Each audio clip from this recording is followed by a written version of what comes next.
What's up with y'all good people, man? What's up with it?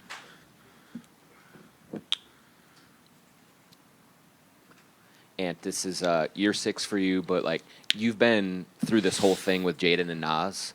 Just like, what has that connection been like to have those guys together, and why do you think the three of you click as well as you do? Because we all got we all got three different personalities. Jaden is super quiet.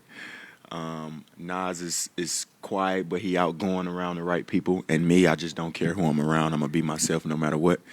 And I think we all just click, and we got a special bond, man. We've been here together, and we're gonna keep this thing going. And year 6 now, Western Conference Finals 2 years in a row. You've won a gold medal. What have you learned about what it takes to win on a consistent basis and at a high level that you know now that maybe you didn't know even like 2-3 years ago? I was just talking to Grady, and I was telling him the most important thing that I've learned, like the teams that go deep in the playoffs, they're together. Like, they really care about each other. And, like, it's easy to say, like, we brothers and act like it, but, like, for instance, this year we had camps. I had a camp, Nas had a camp, a couple guys had camps, and nobody knew about the camps. And I told Nas, like, next time you have a camp, let me know. Like, I'm going to come. And that's where it starts. I think it starts in the summertime. And it's just things guys don't know because we're not used to winning. You know what I'm saying? So I think winning starts with being together. And it starts in the summertime, man. We got to be together. We got to be a team. We can't wait till the All-Star break to try to become a team. We got to do it now. And you're no longer one of, like, the young guys on the team, or youngest 24, guys. y'all. There's younger guys, though, and you're going to need, Yeah. need some of them to step up with the Nikhil not being here Shout out to anymore. my boy Nikhil. I'm going to miss you. Who of those young guys are you excited to see in camp, and what do you need from the Robs, the Terrence, the Jalen, and even the new draft pick guys? Yeah. I'm not going to put no pressure on y'all and tell y'all what I need from y'all, but I'm excited to see all of them. Rob, he got a chip on his shoulder. He want to show people. He should have been playing last year. We all know what TJ going to bring. I think the surprise of everybody is going to be the two rookies that we just drafted. Those two guys are pretty damn good. And I'm excited to see Bones, get a chance this year for sure.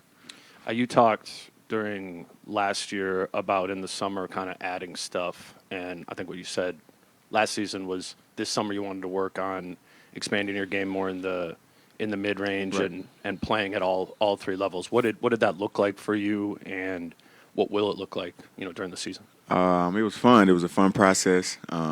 Every day just going in the gym, knowing what you're going to work on. I think that's the most fun thing about it.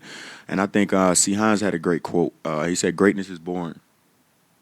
So it was a lot of boring days in the gym just working on one dribble pull-ups. But I think it benefits me. And Coach Finn said you have the ability to be an MVP in this league. What do you have to do to get there? We got to win. Yeah, I think all MVPs win at a high level, average a whole bunch of points. Yeah, I think that's the main recipe: win and average a whole bunch of points. Anton, you guys won Game 3 against OKC when you took over the game defensively in that first quarter. What is it going to take for you to be that impact guy more often throughout the season so this team can be like one of the best defenses again? It's going to be tough, Chase, but I'll try. It's going to take me to be in tip-top shape, man. I've been working pretty hard, so it shouldn't be that hard this year. And over here, along the lines of the mid-range game, I understand you've spent some time studying Michael Jordan and getting some advice from him. What do you learn from that?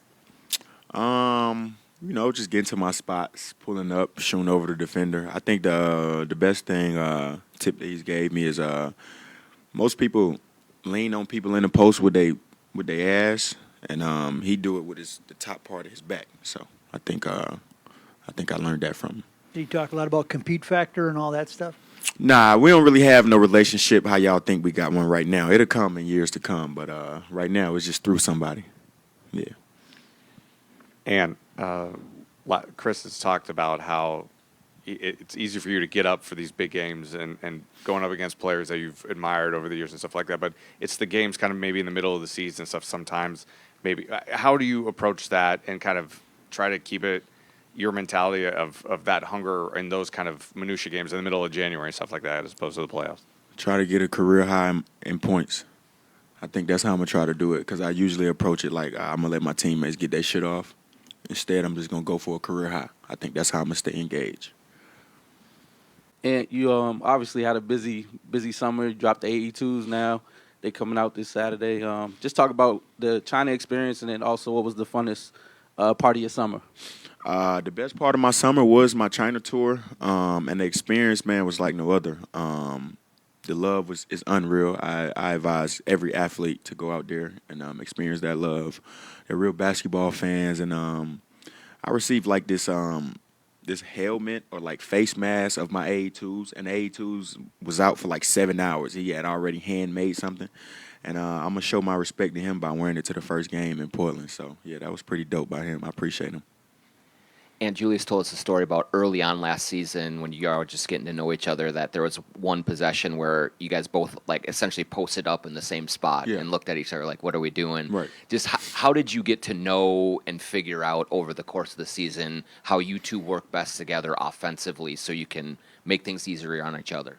I think C. Hines, man. C. Hines had us watching film together all the time, before practice, after practice, working out together, finding out ways to get DHOs. And I think this summer was like a great summer for me and Julius because we've been here early. We've been here all summer damn near. So I think it was big for us, man, we was playing 5-on-5, 1-on-1 versus each other, just competing, man. I think that's the main important thing. We got to compete.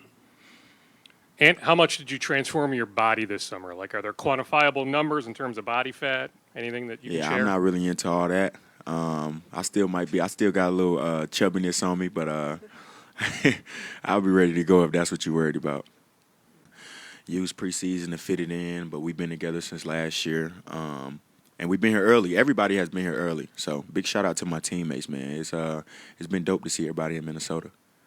And you've had Team USA last couple of summers. You didn't have it this summer. How did you approach the summer? You got to go to China, obviously, but how did you approach your summer, and how do you feel heading into this season? Do you feel different than maybe the last 2 years? Yeah, I feel like I was able to actually work on my game.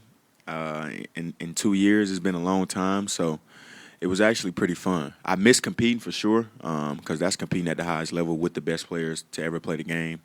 But I definitely miss more being able to work on my game and add another piece to my game. So I think I added another dimension. And Coach Finch talked about you needing a go-to move in crunch time. What is it? I can't tell you. You'll see. When you kind of look back at last year about how you performed in clutch situations, what are you looking to maybe do differently this year, or how do you maybe plan to attack those moments of the game a little differently than last season? It's going to be hard to gauge it because we haven't played no games this year, so I got to see how teams going. Most teams double team me in the clutch anyway, so I got to get off the ball. But I think playing closer to the rim would be the answer. Yeah. I actually have one more. So obviously you talked about the training, the shape you're in, but like what's different? Because every year you worked harder and harder. So like what took you to this next level? What did you need to develop that you didn't think you had? And like was there a certain trainer or anyone that's helped you? Yeah, I'm not going to lie. My boy D. Hines, my physical therapist D. Hines, he's the best in the world, by the way.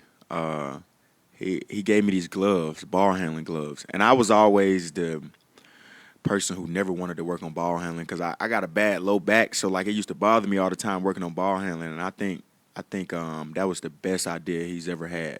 And me and C. Hines been working on ball handling all summer, and I've never been able to handle the ball this good in my life. And what do you think you need to do as a team to take the next step to close the gap against the Thunder? Against the Thunder, I don't know. We just got to be ready to compete. I don't think it's just the Thunder. I think it's a whole bunch of teams that got better this summer. I think the Nuggets are going to be really damn good. You give Jokic a couple shooters, man, it's going to be hard to beat them. So I think we got to focus on more than just the Thunder.